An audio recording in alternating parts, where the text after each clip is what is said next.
حضرت عائشہ صدیقہ رضی اللہ تعالیٰ عنہ فرماتی ہیں میں نے نبی پاک صلی اللہ تعالیٰ علیہ وآلہ وسلم کو مرض وصال تک دیکھا ہے، حضور کے وصال تک، کہ حضور قرآن پاک کی آخری 2 سورتیں پڑھ کے سورۃ فلق اور ناس اپنے ہاتھوں پہ پھونکتے تھے، پھر جسم پہ ملتے تھے۔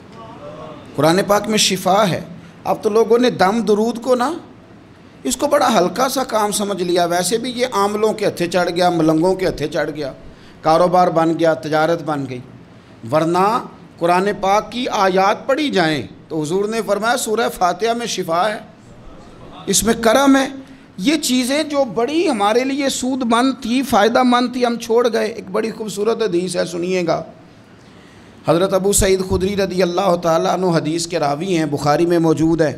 ارشاد فرماتے ہیں کہ ہم ایک سفر پہ تھے، واپس آ رہے تھے، ایک جگہ رات کو قیام کیا، سونا تھا، بستی تھی۔ بستی کے لوگوں نے نہ کھانا پوچھا نہ پانی پوچھا، کوئی ضیافت نہیں کی۔ آدھی رات کا وقت آیا تو ایک بندہ دوڑا دوڑا آیا، کہنے لگا ہمارے سردار کو بچھو نے کاٹ لیا ہے، تم میں سے کوئی بندہ دم درود کر لیتا ہے؟ تو ایک صحابی کہنے لگے کر تو لیتے ہیں، پر تم نے چونکہ ہمیں کھانا پانی تک نہیں پوچھا، تم اگر دم کراؤ گے تو مفت نہیں کریں گے۔ بخاری پڑھ رہا ہوں، پیسے لگیں گے۔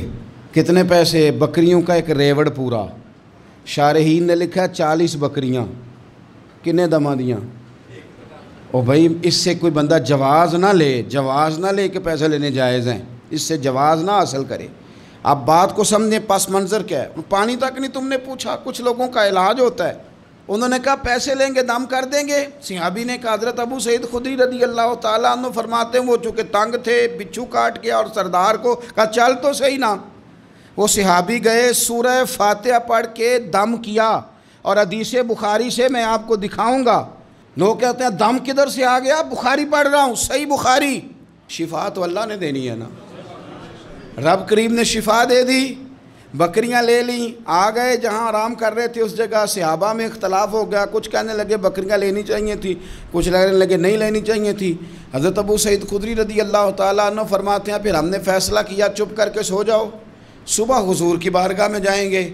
اگر کریم نے کہا لینی چاہیے تھی پھر تو موج بن گئی، اور اگر کہا نہیں لینی چاہیے تھی تو بکریاں ہانک کے واپس کر جائیں گے۔ مسئلہ کیا ہے؟ کہتے ہیں صبح گئے حضور کی بارگاہ میں، جا کے مسئلہ عرض کیا، یا رسول اللہ انہوں نے بھی پانی کوئی نہیں پوچھا تھا، ہم نے بھی کہا دم کریں گے تو پیسے لیں گے، تو ہم نے یہ بکریاں لی ہیں۔ شارحین لکھتے ہیں 40 تھی شاید۔ تو یا رسول اللہ اب کیا کریں؟ حضور مسکرانے لگے، حضور مسکرانے لگے۔ جس کے گچھے سے لچھے جڑے نور کے، ان ستاروں کی نزہت پہ لاکھوں سلام، اور جس کی تسکین سے روتے ہوئے ہنس پڑیں، اس تبسم کی عادت پہ لاکھوں سلام، اور ان کی باتوں کی لذت پہ بے حد درود، ان کے خطبے کی ہیبت پہ لاکھوں سلام۔ حضور مسکرانے لگے، اور مسکرا کے پوچھا اچھا پڑھا کیا تھا؟ یا رسول اللہ سورہ فاتحہ۔ فرمایا سکھائی کس نے تھی؟